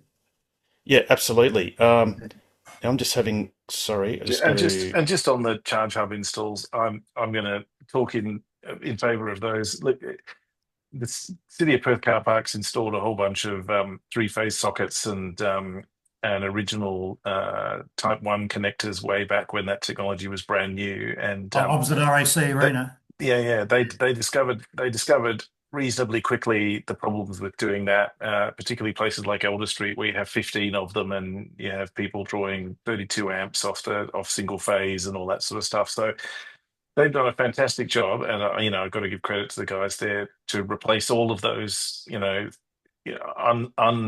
3-phase sockets with those Charge Hub connectors. And they're not stupidly expensive. When I go to City of Perth car parks, I just plug in. It cost me, last one I did cost me $6.50, and that was about the same as I paid for a latte. And it was great. And yeah, absolutely. So they have their place. If you're going to be doing some shopping in the city, you can park in Arts Centre car park, and that one's been nicely upgraded. You can park in a bunch of those other places and get a charge that doesn't cost you very much, and that's what they're for. You can park there for a couple of hours while you're doing your shopping. If there was a DC charger there, like if you go to Karrinyup and plug into the supercharger to do while you're doing your shopping, that's just disaster, because the car's going to charge in 20 minutes, and then you're going to pay $50 in idle fees, and so you should. So I'm all for more shopping centres and places like that installing fleets of these things. It's no use if there's only a couple. But like Elder Street, where there's 15 of them, that's actually a great installation, and there should be more like that, in my humble opinion. Yeah, I know. I totally agree. I just wish they'd be at least 50 kW. That's all. Yeah, the problem is then they'll charge too fast, and if you have to supply a place like that and share it across a whole bunch of, like Kempower makes some really nice ones where you can have a central station and a whole bunch of little charging arms. But yeah, the problem is it's going to charge too fast, and the infrastructure is going to get expensive real fast, and so Right. I reckon they're a great compromise. Good Yeah, answer. because, Well done. Just for complete, putting in DCs and stuff, you got to think of, you'll be dealing with Western Power, and that's a bit of a nightmare, and things take a lot longer. And it's just a hell of a lot easier just to put in, AC chargers that are load managed, and then bang, off you go. Like City of Perth put in 40 chargers, where if they were putting in DC, they'd still be going. Yeah, they would have put it at one sort of site, and it'd be a pain. So exactly. it took a environment where like I used to work in West Perth and charge at the car park there, whose name I can't remember right now, but the number of times I got your charging session has ended because somebody tripped the breaker, because someone would plug a Model 3 in with drawing 32 amps on L1 while I was drawing 3-phase. switching to managed charges just makes that problem go away, and everybody's happy. So Exactly. yeah, And it was Exactly. costing City of Perth hundreds of thousands of dollars for the free charging. So they Yeah, were like, yeah. enough's Yeah. enough. And as Right, Harold no, says, thanks, it guys. brings out That's the great. worst in people. Yes, it does. Yeah, and talking about bringing out the worst, this is the photo I got off my phone. So this is PlugShare, as you can see, and this guy went to the bobber, and that's He just was a that's just the champion, that guy. he was a champion. He actually wrote nasty letters accusing people of being idiots for plugging in the wrong plug because someone else had done that. They'd obviously then resorted to using the other plug, and then he took it upon himself. This gentleman right here, and he knows who he is, of being the charging police. But thankfully, Riverton now they've sort of labelled them as out of order, but they've actually painted out the green charging bays now just to black. And clearly they've learnt that if you provide it for free, nothing but pain ensues. So that problem is now finished. And that It gentleman can park. does get complicated because they seem to put them on the prime spots. Is it Yeah. close to the meter board? That's the thing. Is Yeah. the main switchboard is sort of right on the building, so it's just a lot cheaper to put it in. Yeah, you're right, James. The prime location. The opposite of that was Bustleton shops. Bustleton, I think it's Bustleton shops near where the supercharger is actually, and brilliant. they were at the back corner because that's where the transformer and the substation or subboard was out of the way, which was actually great, but rare. It's brilliant. And not far from the pub, so they're a great site. Yes, indeed. It's one of my favourites. Alrighty. Got anything else? Sort of 2/3 through the program. Yeah, go Oh, wait. Clark. Thank you, Yeah. Harold. I've had an interesting scenario with my Model 3 about the last month. I had my son over from Adelaide. He was driving it a lot. After he left, I jumped in, and my appointments, my calendar wasn't coming up. So Yes. this has been going on for about 3 or 4 weeks now, and I've done a soft reset a couple of times. I've disconnected the phone and reconnected the phone. So when you say disconnect, do you mean you get the phone to forget the car on Bluetooth? So I think that's what it was. I went through the car and said, "Forget this phone." I'm not sure if you I've forget had the that- phone or I've you had forget the that car. problem with my phone recently. The way I ultimately solved it was to turn Calendar Sync off in the app for a bit and then turn it back on again. Have you tried that? Thanks, Ken. So- Look, Over the last 3 I or don't know if 4 this is going weeks. to work. I have to turn off my background, but you can see down the bottom of your. Oh, sorry. Let me your just personal profile. spotlight you, Ken. I'll just spotlight you so it's a Oh, that's little bit right. easier I can to see see. if I can see if I can make it there. Down the bottom, if I can pull my phone back enough, there's a little switch to turn Calendar Sync off and on. Oh, come on, Zoom, stop. Is that through the blocking me out. Tesla app? Yeah, on the app. I'll try and get this to display. It's gone to sleep. Down the bottom of your personal information page, there's a switch for a Calendar Sync. And if you just turn that switch off and then back on again, turn it off for 10 minutes and then turn it back on again, that made mine come back to life. Yep. Oh, okay. All right. I'll try that. Thanks. The Give it a shot. frustrating thing is, Calendar Sync. Okay, yeah, I'll try that. The frustrating thing is, I get annoyed because I'm used to having it now, and then every 6 or 7 drives, it just magically comes back on, and I think, oh, okay, it's all sorted. And then the next time I turn the car on and drive it, it doesn't appear, and it doesn't appear, and it doesn't appear, and it doesn't appear, and then I get fed up, and then all of a sudden it comes back. So, but I'll try that, Ken. Thanks. Give it a shot. It's just one of those things. It's not Tesla per se; it's the software. But it's just like, oh my gosh, I just don't know what I was. I turned things on and off. I disconnected the Bluetooth. I reconnected the Bluetooth on the phone, on the app, on the car. Anyway, I'll try that. I suspect it might be an iOS interaction between the Tesla app and calendar permissions, so turning that off and on causes the app to reestablish that connection. So I think it might be an iPhone thing. Yeah.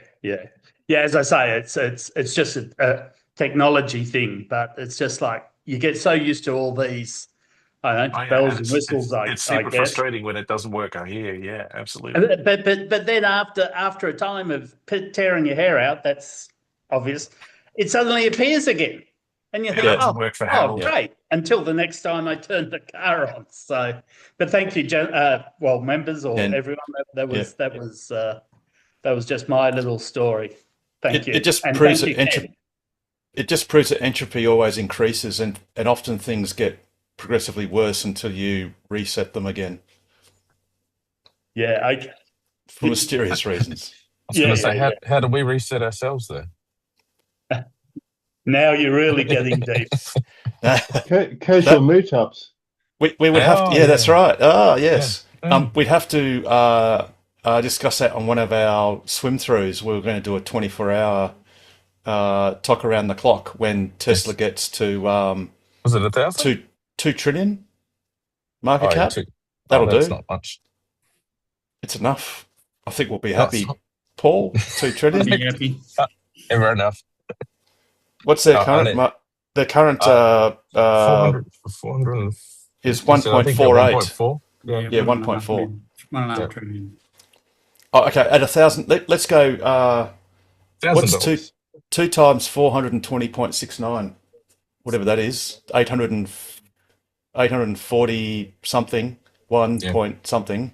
We'll do a 24-hour talk around the clock, and one of us will be in Europe and the other one will be in the States, and then everyone else can be here, and we'll do it 24 hours. Promise. No worries. You can bookmark that one, Russell, as you text me right now saying, what? Anyway. And welcome, Carmen. Without divulging anything, did you get any good news or any development, or not really? You're muted.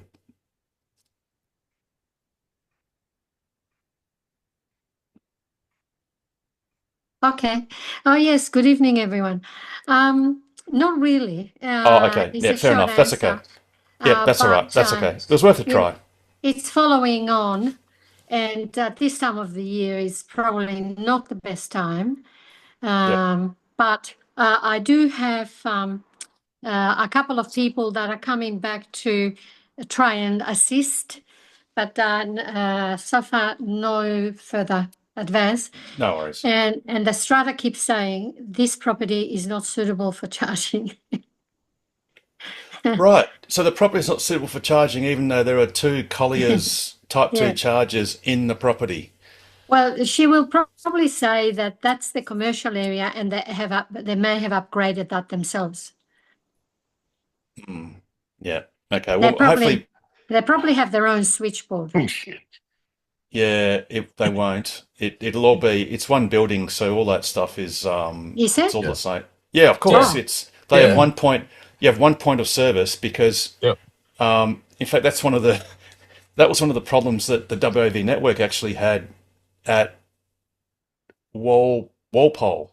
Okay. So the location, it's a public area. It's got toilet block, an information kiosky building thingy, and of course in the old days, councils just got stuff done with the local Western Power, or it wasn't Western Power, it was the State Electricity Corporation, or Commission, sorry.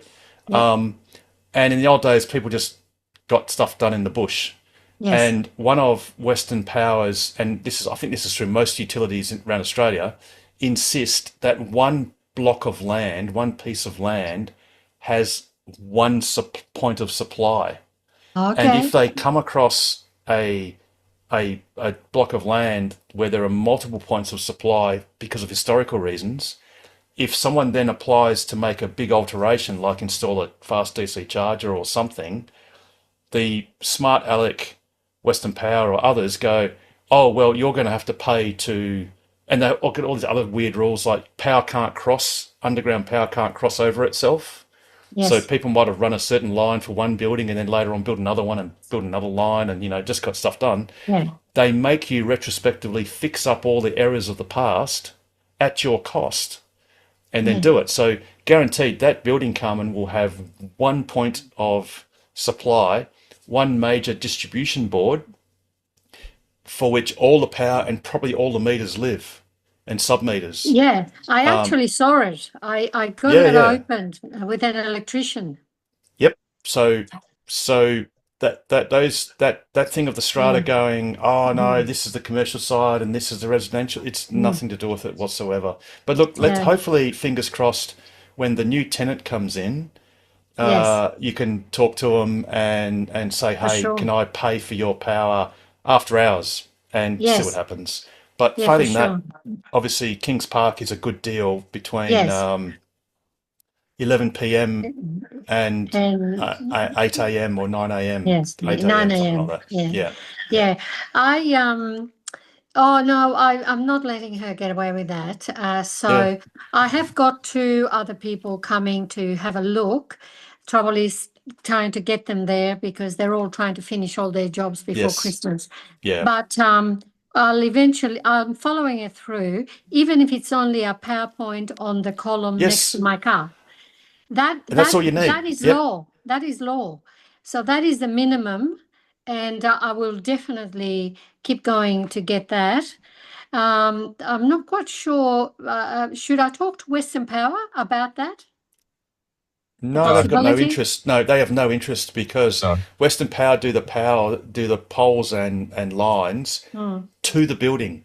After it hits the building, they don't care. It's not their problem. So who's the regulator? AFCA. No, not Africa. Paul, do you know anything about Or stuff like that? it depends. It it comes under the national building codes. You've got the strata laws and stuff like Yes. that. The state government. What section was that? Energy EPWA. policy EPWA. Energy policy EPWA. WA. Those are the Okay. guys. Okay. Yeah, that'd be one. But yeah, this thing's like a little thing Nuisance. that Yeah, it's I know. Mm. because energy policy is now dealing with the batteries, the battery rebates and all that stuff. So they're just Okay. swamped, and they've got the Okay. charge up round 3 shit that they're dealing with. So that Okay. they'll say, "Thank you very much. We'll get back to you," Yeah. but they're not going to get back to Yeah. you for a long No. while. Yeah. 'cause So And, they're all and hella the busy. government departments are the same. Most of them don't work. They're just Oh, paper shuffle. no. Seriously, the EPWA guys are very good. Yeah. They're above and beyond Okay. brilliant. Well, Western Power, no, yeah. no comment. But the Well, biggest issue you've well, got, Carmen, the biggest issue you've got is that you can't rely on the Building Code of Australia because that's for No. new buildings. yes. So everything old is grandfathered as it is what Yep. it is. The only thing you can appeal to is, or advocate is if the state government, the problem is the state government can't just say, draw up legislation that says all existing strata companies must upgrade their power for EVs. Mm.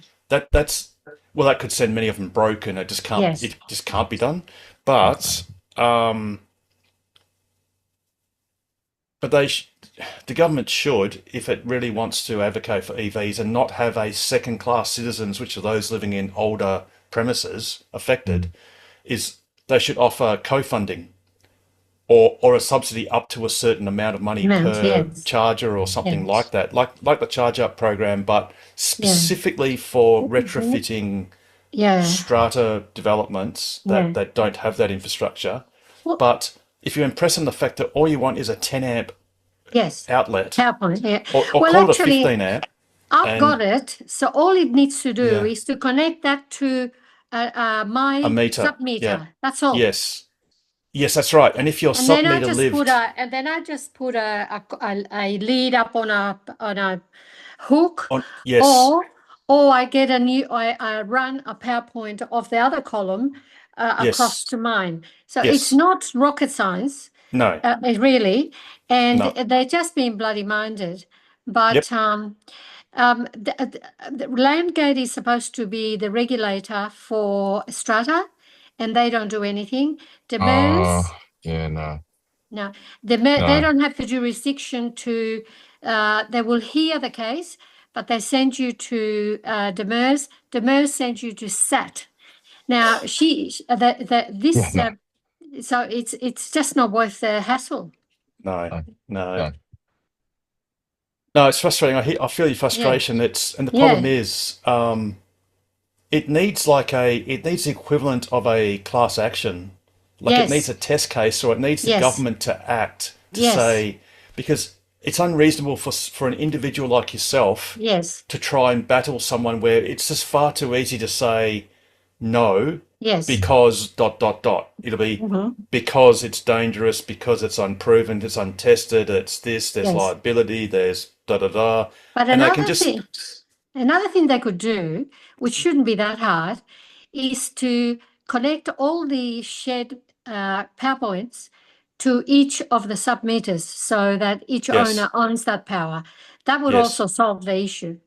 Yes, because then what happens is your power budget is the same as the power budget for your unit. Yeah. And which will be whatever it is. It could be 50 amps or whatever it is, single phase. So, Oh, sorry.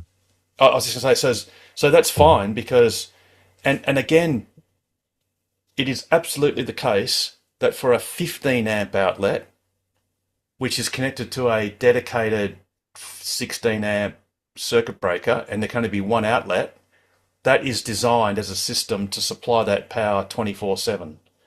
So no one can say, I know what they're saying, that are multiple GPOs on that shared system, blah, blah, blah. You're not paying for the power and all that sort of stuff.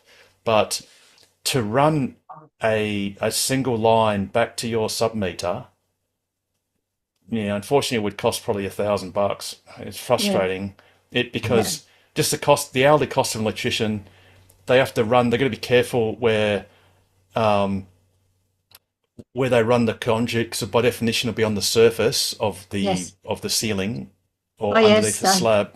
And then they've got to be careful of clearances, mandatory clearances, so that you don't want someone's roof rack on a Land Cruiser or whatever hitting it and all that stuff. But thankfully in future, I mean, like I said last week, I'm buying an apartment in South Perth off the plan. And yes, I am guaranteed to get EV charging, but I'm also guaranteed to pay $8,000 for it. But I mean, in the whole scheme of things, it's that's right. Bad. But no, that's right. I do secretly hope I just get guaranteed 32 amp 3-phase supply. I'm hoping. Yes. I fear that it may not be as simple as that, because if all the car parking bays had that kind of supply, that would be much more than the supply going to the building for everything else. If there was one per each apartment. Yes. Because you could have a maximum loading that is applicable, and first in, first served.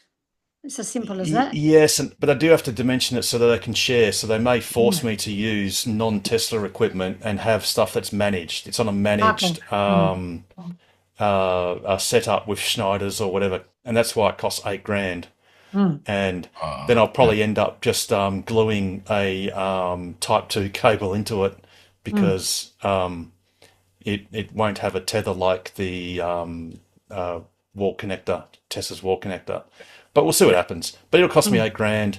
It's a rounding error compared to how much the apartment costs. Yes. But the point is, at least I get to opt in and be able to do it.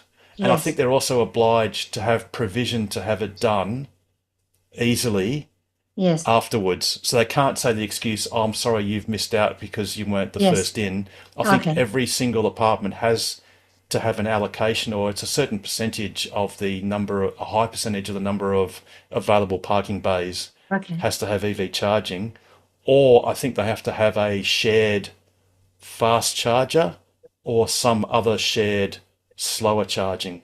But as we all know, developments these days, parking is the biggest pain and the most expensive thing, because you've got to build basements and blah, blah, blah, podiums and stuff. So these days they horse trade amenities and other things for parking bays and whatever. So the best thing is to have charging at for each apartment or each dwelling. But yeah, look, I keep fighting, Carmen, mainly on principle. These people in the next decade will all own EVs or know someone or be related to someone that owns an EV. They just can't see it at the moment. And the shoe would be on the other foot if they were in your shoes and had an EV and wanted to do that. Well, actually, since you mentioned that, I saw a PowerPoint in the concrete ceiling that has obviously been run specifically to one other area of Colliers. So they've got 2 chargers plus a PowerPoint that it's used for that purpose. Yep. And they put their cord up to the ceiling, and Yep. that solves the cord issue. Yeah, yeah, yeah, Because there aren't absolutely. that many apartments, are there? There's only 18 where I am, Yeah.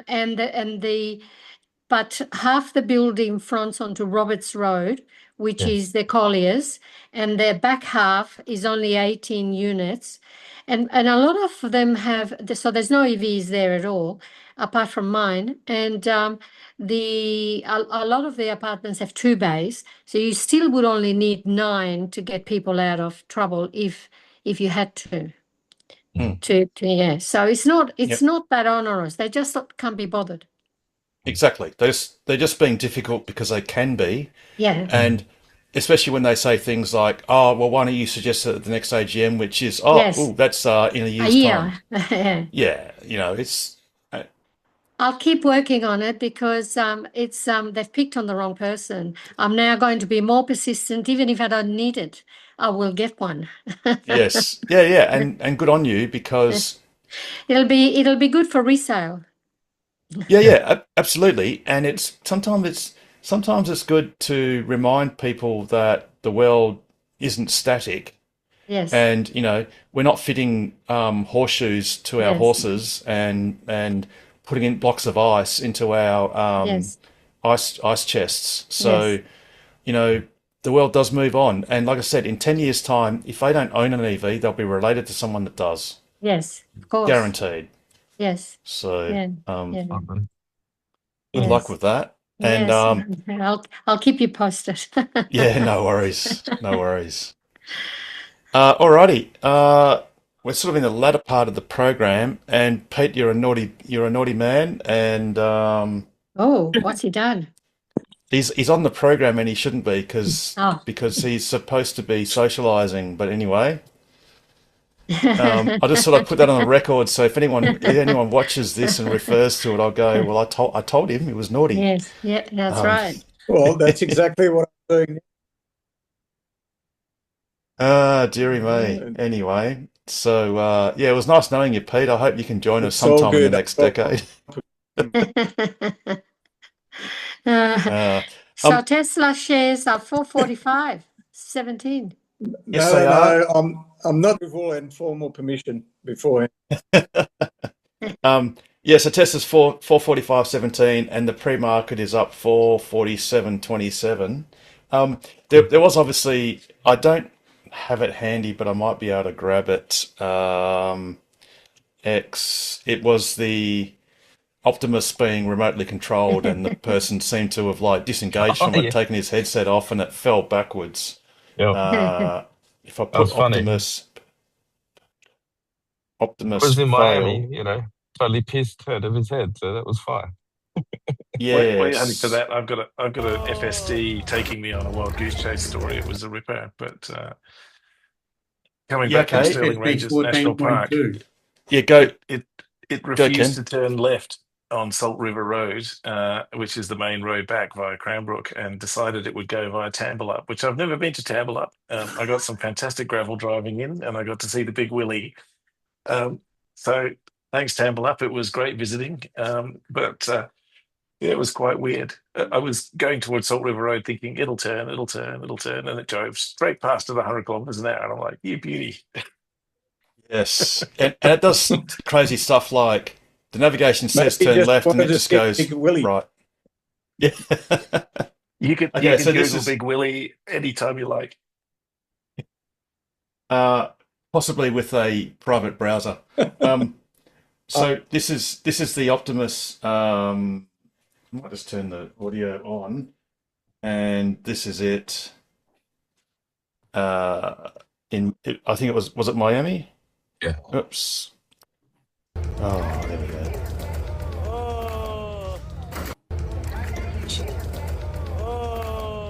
Notice how when it, oops, sorry. Ah, come on. When it hit that water bottle, it actually destroyed it. So it popped it and it sprayed. It must have been carbonated water. So that was the reason why Tesla went down last night, according to some, and probably damaged the Optimus actually. So I presume that the person that was controlling it, perhaps they thought it had been handed over to someone else, as in because they get tired doing stuff, and perhaps that's what they thought had happened and probably didn't happen. So anyway, but yeah, look, the share price. There are still people who think it's going to go above $500 end of the year. I mean, time's running out. I presume the Nasdaq trades all the way through Christmas and New Year's, except for the public holidays.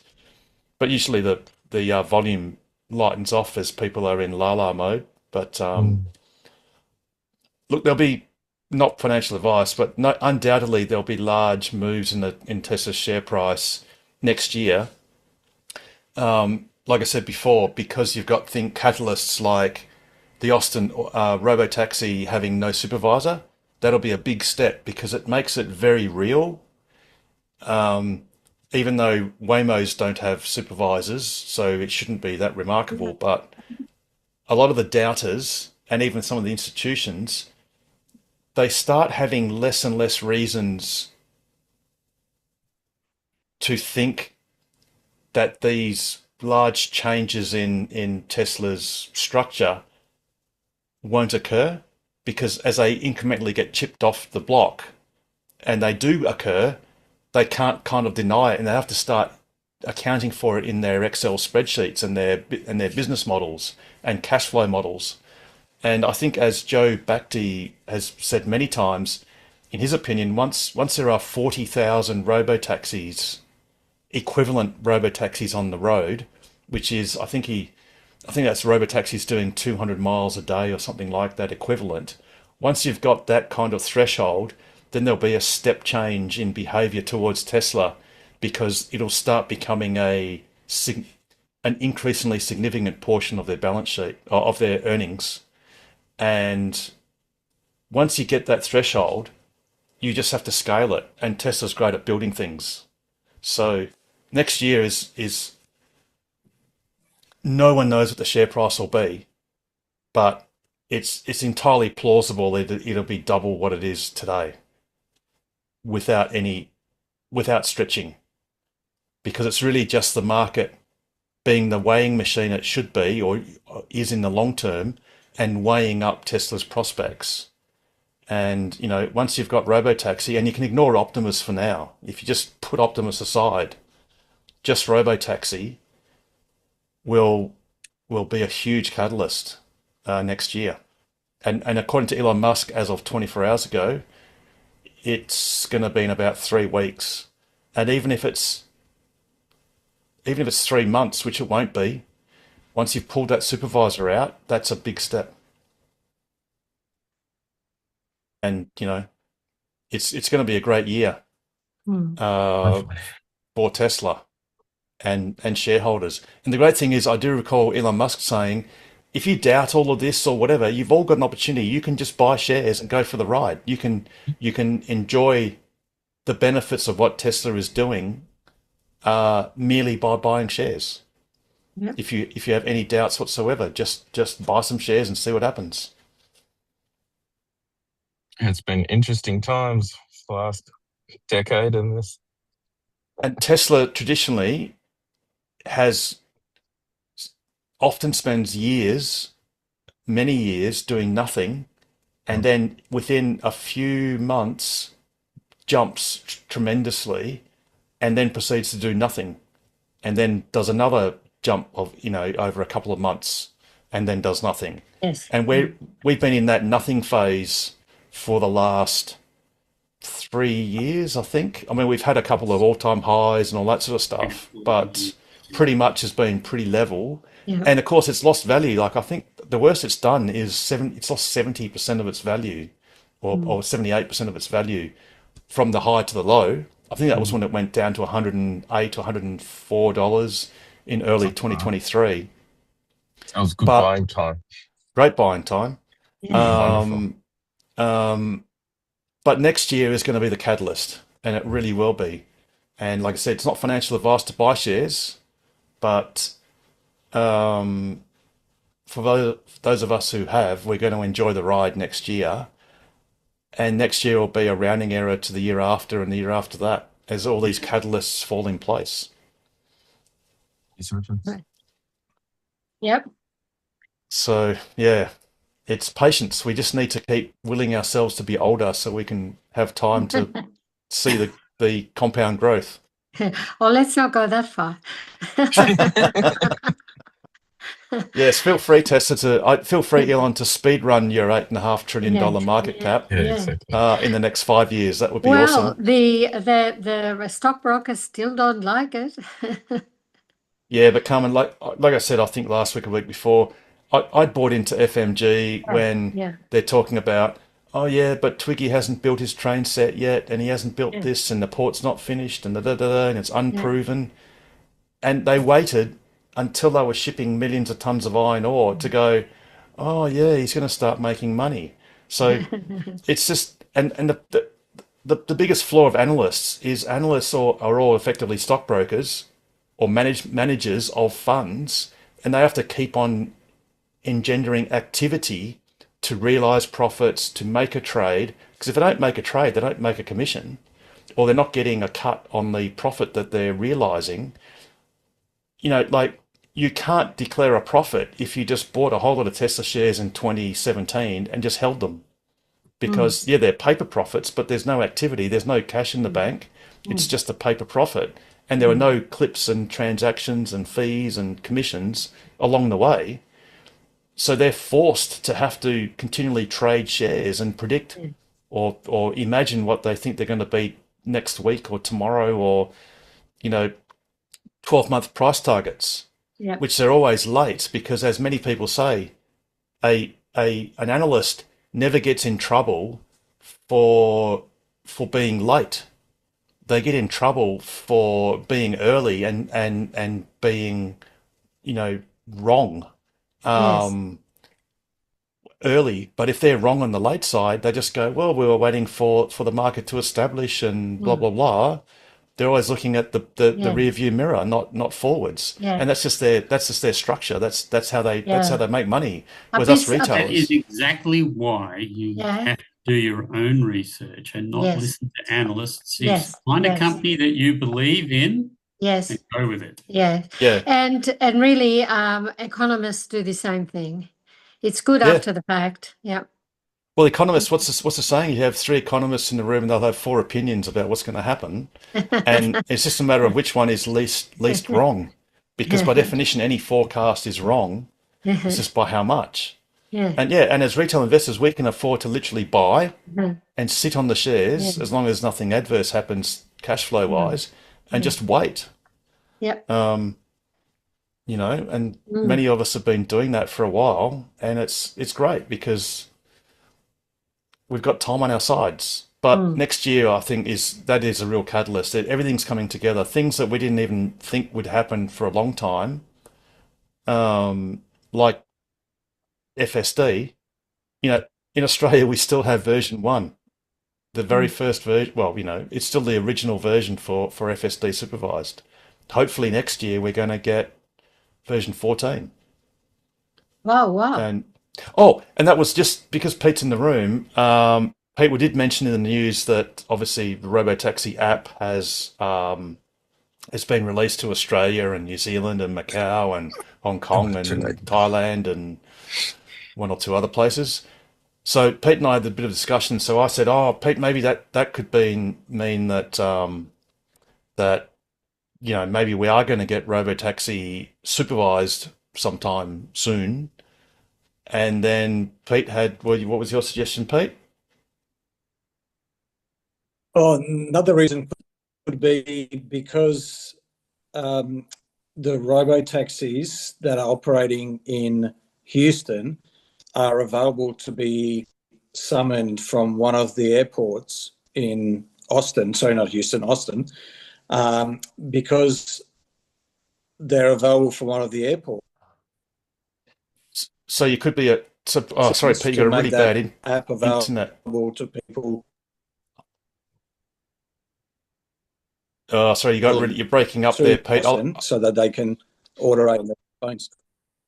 Yeah. So sorry, Pete, you really broke up there. So what you were saying was that they could be releasing it to international accounts or international domains, markets, sorry, so that tourists could come to use the robotaxi in Austin or in the Bay Area of San Francisco, which...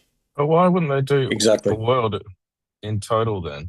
So then that's the thing, a bit of hope that I had, Paul, is when Pete said, what about tourists? I'm going, oh, so maybe it's 50-50 that it's actually going to be robotaxis being launched in a reasonable time or tourists. I think the thing that might make it kind of 60-40 in favour of robotaxis is they haven't launched it worldwide. And the thing is, why wouldn't they? If it was for tourists, it wouldn't matter. Now, we could have a theory they don't want to launch it in Europe because that could antagonise, it could be seen as antagonising the regulators there. But actually, Tesla's done a pretty good job of doing that themselves anyway. And the regulators aren't that dumb. Tesla could actually even say to them, it's so that, or could say to all of us actually, which would be useful. Oh, it's so that if you want to visit, imagine if you're an Australian tourist, you've got an Australian iPhone account, Apple account, you can't use robotaxi because the app's not on the App Store. So that would be really frustrating. So it actually made sense for Tesla to put robotaxi worldwide anyway. But the fact that it's not worldwide, maybe it means there might eventually be ads on the Australian website for Tesla for, I think they call it AI something operator, AI vehicle or something operator. So that's a good signal for us in the near future. As soon if and when Tesla puts in ads for effectively supervising operators, then we'll know that it's coming. And we don't care if there's a supervisor in the car, which is the easier legislation to do, because at the moment there's no unified national overarching legislation that the National Transport Commission is working on, that the states have to agree to, so they can have enabling legislation that unifies the national framework for autonomous cars with no one in them, or taxis that drive you around. But we do know that Waymo has approached the state of New South Wales to do a Waymo trial. So Tesla could do the same thing. They could approach state by state to say, hey, we'd like to do a robotaxi trial or whatever, pilot program. So we don't really know what the signal is behind this app being made available. It could just be for tourists at this stage, and we may end up having a long wait before robotaxis are available in Australia, and possibly a longer wait for WA, who knows. Or it could be both. What, a long and short wait? Or No, it could be both for tourists and Yes. signal that robotaxi is coming. Yeah. Yeah, and there's nothing stopping Tesla today offering robo-taxi Uber rides like they do in San Francisco. They could literally do that tomorrow in Australia, completely legally, because obviously by definition the driver is still, the person behind the steering wheel is still the designated driver or person responsible. So they could It implement would that. still be legal too. it would be completely legal. It will be and actually in Australia, let's call it Uber driver or the Uber robo driver doesn't have to hold the steering wheel like they show in Europe, where they have the steering with their hand sort of literally sort of just sliding on the steering wheel, so that the European Union doesn't get on their little hobby horse and start whinging. In Australia, there's no requirement to touch the steering wheel to establish the fact that you're in effective control, which is what you have to always be, is in effective control. But because the words, and that is done by holding the steering wheel, is absent in the legislation, it's not a legal requirement. So yeah, I guess we'll find out. All right. But conversely, Harold, it doesn't say the opposite either. So it doesn't say that not touching the steering wheel is proper control. So it's a grey area, really. It doesn't say you have to touch it. No, but what it gets down to is, are you paying attention and are you at the ready and in control? And that cuts both ways. You could have your hand on the steering wheel and smoke a crack pipe at the same time, or be on your mobile or whatever, and not be in control of the vehicle, even though your hand's on it. And of course, if pinch comes to shove and you have a smart aleck police officer and you're being a smart aleck, they could just say, well, in my opinion, that the person was not in effective control. They had their arms folded. They were not looking towards the road at that instant I observed them, or blah, blah, blah, whatever, and just assert that in their opinion. And then, of course, that opinion would have to be tested in court, obviously, so you could challenge it. But the good thing is, unlike other jurisdictions, Australia does thankfully lack that strict requirement of hands-on. Whereas I think in other places, it's written in law that you have to be hands-on. Alrighty. It seems like the enforcement. So it seems like the police enforce at least one hand on the steering wheel. Now, whether that's backed by law or not is another question altogether. But it's interesting that the law specifies that it's illegal to be using a mobile phone, but it doesn't specify that it's illegal not to have at least one hand on the steering wheel. So, well, yeah, I mean, they just decide that. Well, they've decided quite rightly so that mobile phones are evil because they lead to deaths and whatever distraction. And like I said, in Teslas, we get the luxury, whether it's FSD or autopilot, we can often look around. And I mean, you go on the freeway or any major highway, the number of, it's probably like, I don't know, like a third of people at least of every single car, the driver has got a mobile phone within reach. Like they're looking at it, usually between their legs, looking down. And sometimes they're bold as anything, where they actually hold the phones sort of like up within view. Like I saw a lady that she had it on speaker, but she was hovering it near her head. And it's like, just put it on your center console. It works the same. You can still hear, and they can hear you. But no, she was actually holding it like this near her face. It's just ridiculous. I know. I was traveling down south of Cape Naturalist last Friday, and I'm going 110 autopilot. Look over, there's a guy looking at his phone, 110, just doing this, and you're just going, the hell? Yep. You know, the sooner we get all the Teslas on the road and get all these bloody other cars off the road, the safer we'll be. Yeah, Absolutely. Exactly. Alrighty. Well, we're at the end of the program, basically. So if we've got any last minute just questions or quick question or comment, or we might, anyone got anything? No? All right. Okay. So Pete, how would you round out an awesome show like this, as if I didn't already know? As always, stay safe, stay sustainable, and stay ahead of the curve. And the best way to do that is buy a Tesla, join TOCWA, and ask us anything about accelerating the world's transition to sustainable energy and abundance. Have a wonderful week, everyone. We've got our casual meetup this Sunday.